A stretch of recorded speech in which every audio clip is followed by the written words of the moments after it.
নমস্কার, আমি ডক্টর বোধিসত্ত্ব খান চলে এসেছি সহজ শেয়ার বাজারের আরেকটি নতুন এপিসোড নিয়ে। প্রিয় বন্ধুরা, আশা করি সবাই ভালো আছেন এবং সুস্থ আছেন।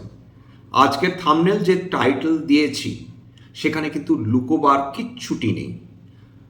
বিশ্বজুড়ে ভারত সহ সমস্ত দেশ একটি দারুণ অর্থনৈতিক সমস্যার মধ্যে দিয়ে পড়তে যাচ্ছে এবং তার পেছনে তেলের দাম ছাড়া আর কোনো কারণই বর্তমানে নেই। তেলের দাম সকালবেলায় ক্রুড অয়েল বলুন, ব্রেন্ট অয়েল বলুন, সমস্ত $105 প্রতি ব্যারেলের বেশি ট্রেড করছিল। ব্রেন্ট তো $110 উপর উঠে ট্রেড করছিল। সন্ধেবেলায় একটি খবর পাওয়া গেছে, আপনারা দয়া করে ভেরিফাই করে নেবেন।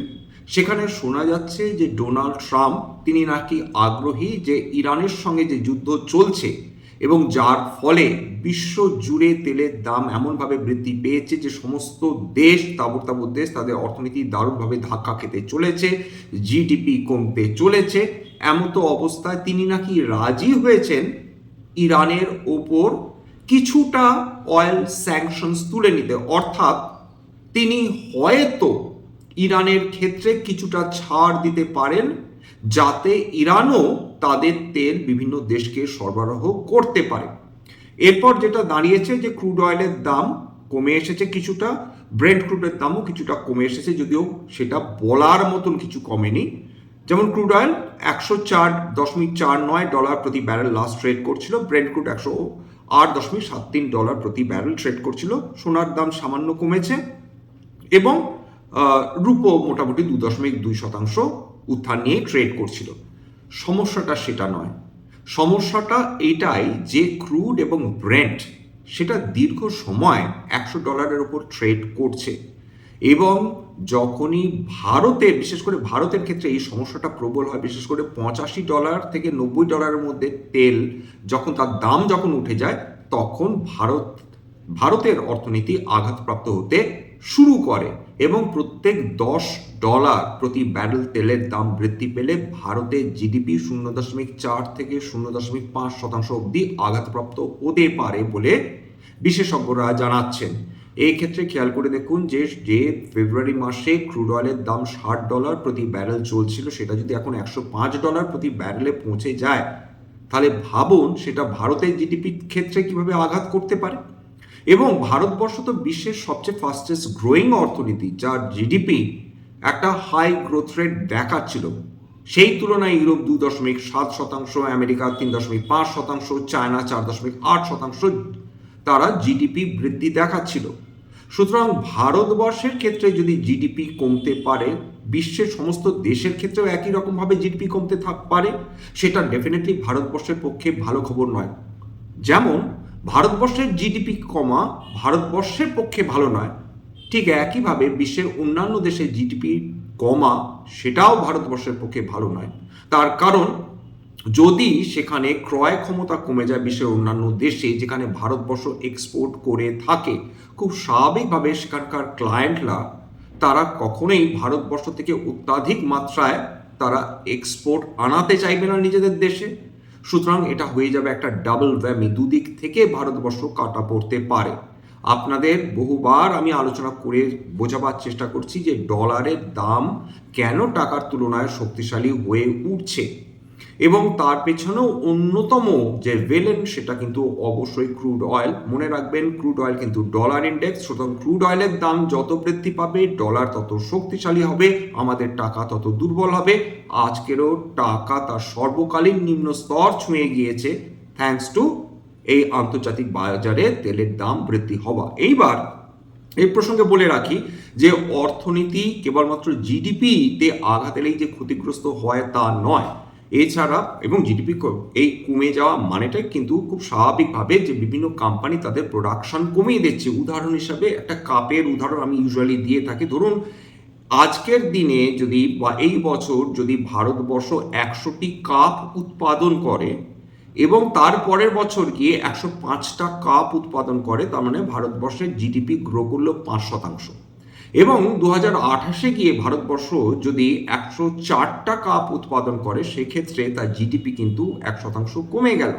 সুতরাং এই ইকুয়েশনটা আমাদের মাথায় রাখতে হবে, এবং প্রোডাকশন যদি কমে যায়, বিভিন্ন কোম্পানি যদি তার প্রোডাক্টস যদি কম করতে শুরু করে, অর্থাৎ প্রোডাকশন, তার মানে এটা বোঝা যাবে যে যথেষ্ট পরিমাণ ডিমান্ড নেই। একদিকে তেলের কারণে অর্থাৎ সাপ্লাই সাইড ইনফ্লেশন তো এমনিতেই বেড়ে চলেছে, অন্যদিকে যে ডিমান্ড সাইড ইনফ্লেশনটা হয়ে থাকে সেটাও কিন্তু হয়ে চলেছে, সেটা ওই একই তেলের কারণে।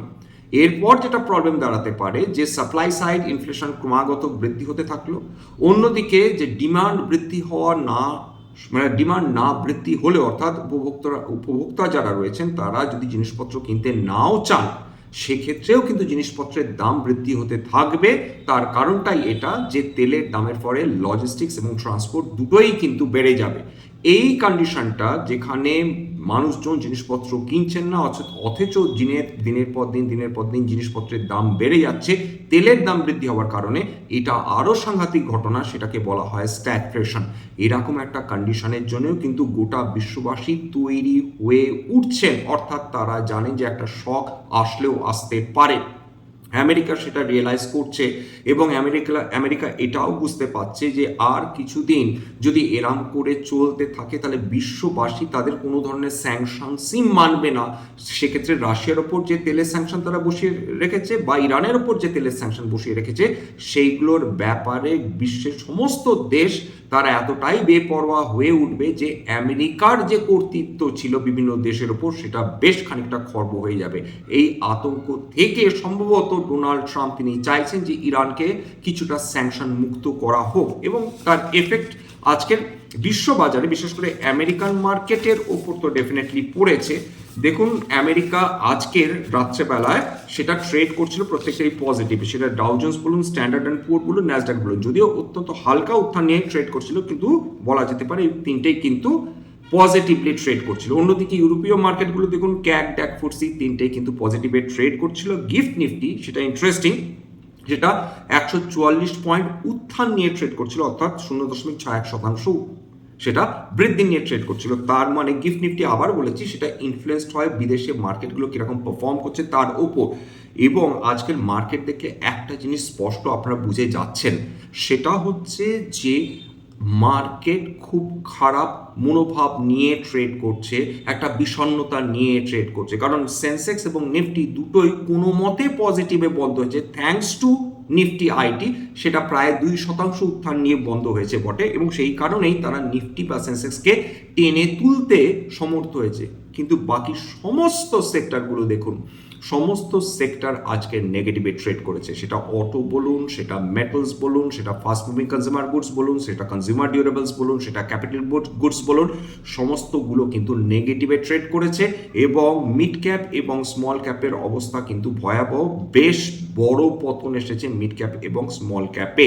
তার মানে এটা বোঝাচ্ছে যে আইটি সমস্ত দোষ আজকের জন্য ঢাকা দিয়ে দিলেও বাজারে ওভারঅল মনোভাব বা সেন্টিমেন্ট মোটেই কিন্তু পজিটিভ নয়।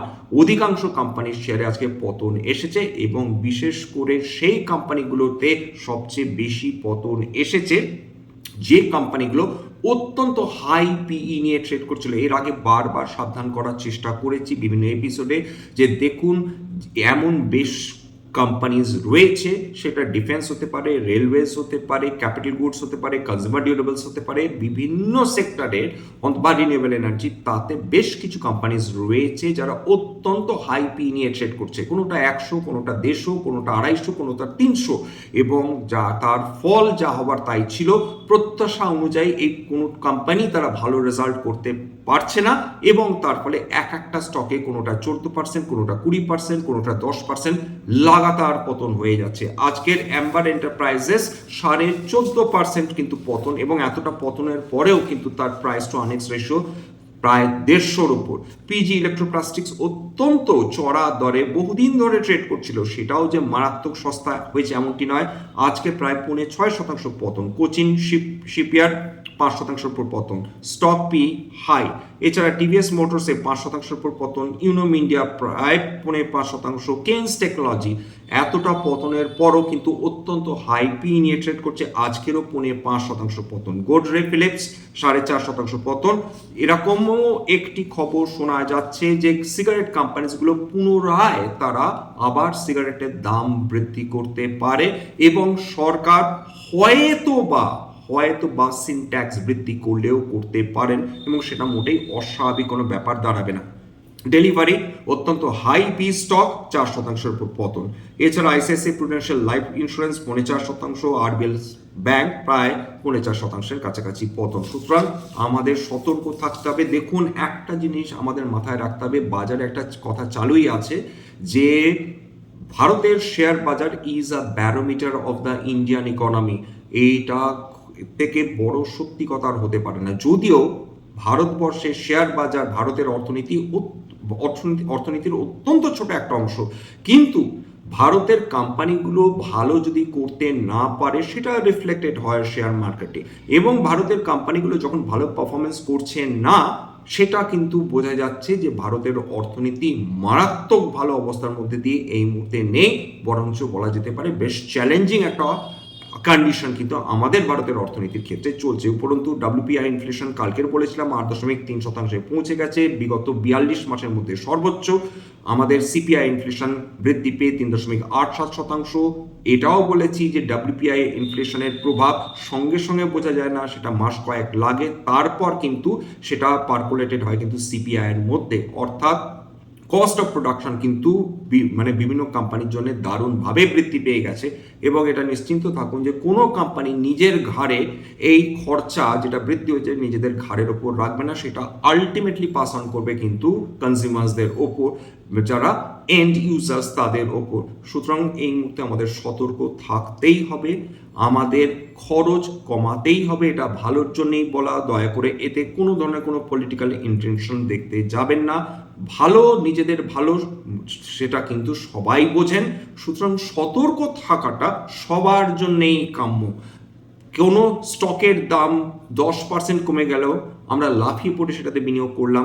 সমস্ত প্যারামিটার্স ফান্ডামেন্টালসগুলো দেখার চেষ্টা করুন।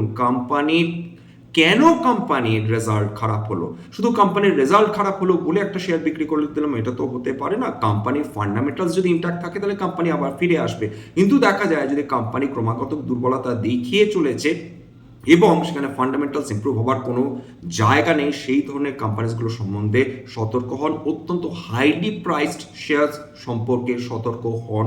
ইলিশ মাছ লোকে 8,000 টাকা কিলো খেতে যাবে না, সঙ্গতি থাকা সত্ত্বেও সবসময় তারা চেষ্টা করবেন 1,500 থেকে 2,000 টাকায় কিলো কিনে খেতে, কারণ সেটা ইলিশ মাছ হলেও দাম একটা ফ্যাক্টর অবশ্যই হয়ে থাকে। সুতরাং ওয়েলথ ক্রিয়েশনের জন্য অত্যন্ত হাইলি প্রাইস স্টক কিনে রাখলাম, কারণ কিছু গুরু বলছেন যে এগুলো হাই গ্রোথ স্টক, আরও বাড়বে। দাদা, যখন অর্থনীতি চ্যালেঞ্জের মুখে পড়ে তখন কিন্তু হাইলি প্রাইসড স্টকগুলো সবার আগে কাটা পড়ে, এবং সেখানে ভালো কোম্পানি খারাপ কোম্পানি কেউ কিন্তু দেখেন না। তার মানে আপনাদের বলছি না কোনোভাবে, সেটা আমার দায়িত্বও নয় যে এক্ষুনি গিয়ে শেয়ারসগুলো সমস্ত বাই সেল সিদ্ধান্ত নিয়ে ফেলুন বা বিক্রি করে দিয়ে চলে আসুন, কখনো নয়।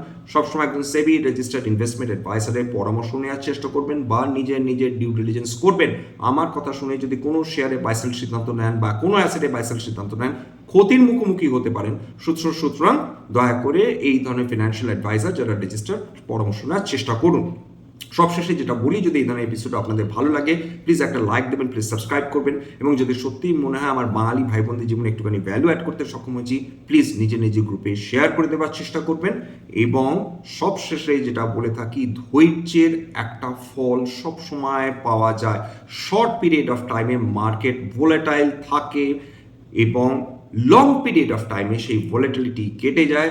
ভালো কোম্পানি আরও ভালো হতে থাকে, খারাপ কোম্পানি আরও খারাপ হতে থাকে। পেনি স্টকস থেকেও সতর্ক থাকুন। আজকের জন্য নমস্কার, শুভ সন্ধ্যা।